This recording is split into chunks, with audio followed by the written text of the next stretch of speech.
How to download Spotlight Snapchat videos without a watermark. Hi everyone, welcome back to our channel. I'm Bimal from App Guide, and in today's guide video I will simply show you how you can download Snapchat Spotlight videos without watermark. But before we get started, if you are new to our channel, do make sure to leave a like, hit that subscribe button, and without any further ado, let's get started with today's video.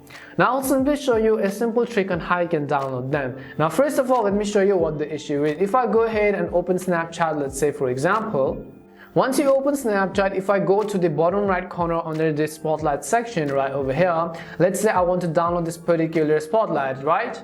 So what we will do is we will tap on the send or share snaps button which you see, and over here you can see the send option. You can send it within your Snapchat friends and you'll be able to see the share to option. However, if I scroll to the very right hand side and you can see this download icon, if I tap on download and download this Snapchat video or the Spotlight video, the problem here is that if I go ahead and open it on my gallery, you'll be able to see the Snapchat logo or the watermark right over here. But I will show you a way on how you can actually download without a watermark. So first of all, we will come back to that particular screen. So once we are on this particular screen, under the share to method, just as we did earlier, we want to select the icon of WhatsApp. So go ahead and simply select the WhatsApp app, and over here what you can do is you have to simply send this video to one of your WhatsApp friends. It could be anybody. For example, you could go ahead and simply send it to any of your WhatsApp friends. Once you select your WhatsApp, tap on the send button which you see.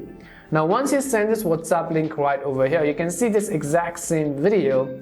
However, now if I go ahead and play this video, so let the video to load first of all. Right now you can see that we do not have the watermark on the top left hand side. Now what you can do is on your Android phone, you could go ahead and basically actually screen record your video. So let me just tap on it again, and I will also just open my screen recorder just in case over here. And what I will do is I will simply start recording that video, and as you can see, this particular video is going to be recorded without a watermark. It may not get the job done correctly, but at least it is going to remove the watermark for you. This is a simple way to work around it, because I didn't find any tool anywhere on the internet that lets you download it without a watermark. But this is simply the process on how you can get your job done. We hope the video was really helpful. If it did help you, make sure to leave a like and subscribe to the channel. If you have any more questions, queries, or doubts, simply also make sure to leave them down. Thank you very much for watching, and see you soon in our next video.